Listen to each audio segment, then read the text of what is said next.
আওয়ামী লীগের নেতারা এবং আওয়ামী লীগের নেত্রী শেখ হাসিনা যে পরিমাণ সমালোচনার মুখে পড়েছেন, আওয়ামী লীগকে এই সময় ফ্যাসিস্ট হয়ে ওঠার ক্ষেত্রে যে প্রশাসন, যে পুলিশ সহযোগিতা করেছে, তারা কি সেই সমালোচনার মধ্যে পড়েছে? আওয়ামী লীগ সরকারের আমলে অজ্ঞাতনামা আসামি দিয়ে নানা ধরনের মামলায় জর্জরিত করে ফেলা হতো। তা আমরা এখন বলেছি, আচ্ছা এস আলমের বিরুদ্ধে তো খুনের মামলা দেওয়ার দরকার নাই, তার বিরুদ্ধে দিতে হবে তিনি কিভাবে অর্জন করেছেন, কিংবা সালমান রহমানের বিরুদ্ধে তো আর খুনের মামলা দেওয়ার দরকার নেই। ইভেন শেখ হাসিনার বিরুদ্ধে তো খুনের মামলা দেওয়ার দরকার নেই। শেখ হাসিনার বিরুদ্ধে বলতে হবে তিনি একজন প্রধানমন্ত্রী হিসেবে শপথ ভঙ্গ করেছেন। এই অপরাধ হচ্ছে সবচেয়ে বড় অপরাধ।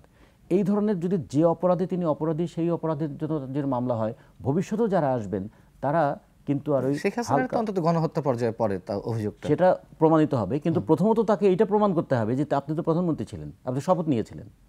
একজন প্রধানমন্ত্রী, একজন মন্ত্রী তার শপথের অমর্যাদা করলে সেইটার জন্য ক্যাপিটাল পানিশমেন্ট হওয়া উচিত, কারণ খুন তো প্রমাণ করতে হয়। কিন্তু তিনি যে প্রধানমন্ত্রী হিসেবে তার দায়িত্ব অবহেলা করলেন, অপব্যবহার করলেন। ফলে এটা যদি হয় তাহলে ভবিষ্যতেও যারা প্রধানমন্ত্রী হবে তারা বুঝবেন যে আমার বিরুদ্ধে ফেক মামলা হবে না, আমার বিরুদ্ধে মামলা হলে আমি যে ধরনের অপরাধ করেছি সেই রকমই। আইনমন্ত্রীর বিরুদ্ধে খুনের মামলা হবে কেন? আইনমন্ত্রীর বিরুদ্ধে মামলা হবে তিনি আইনমন্ত্রী হিসেবে আইনকে কিভাবে তিনি মানে ভুল পথে পরিচালনা করেছেন, ভুল ব্যাখ্যা দিয়েছেন। ফলে সেগুলো যদি হয় তাহলে মানুষের মধ্যে কিন্তু চিন্তার জায়গাটা আসবে যে যে অপরাধ করেছে, যেমন একসময় বিরোধী দলের নেতাদের ময়লার গাড়ি পোড়ানোর মামলা দেওয়া হতো, সেই মামলায় হয়রানি করা যেত, কিন্তু সেই মামলার মধ্যে দিয়ে বিচার বিভাগেরও মর্যাদা প্রতিষ্ঠিত হতো না, আর পুলিশেরও ভাবমূর্তি উজ্জ্বল হতো না, আর প্রশাসনও উন্নত হতো না, আর মানুষ মনে করতো যে রাজনৈতিক মামলা মানেই এইরকম। একমাত্র ওয়ালটন এসি দিচ্ছে 1 বছরের রিপ্লেসমেন্ট গ্যারান্টি। গায়েবী মামলাও দেওয়া হচ্ছে, মৃত ব্যক্তির নামেও মামলা দেওয়া হয়েছে। এগুলোর একটু অবসান হওয়া দরকার।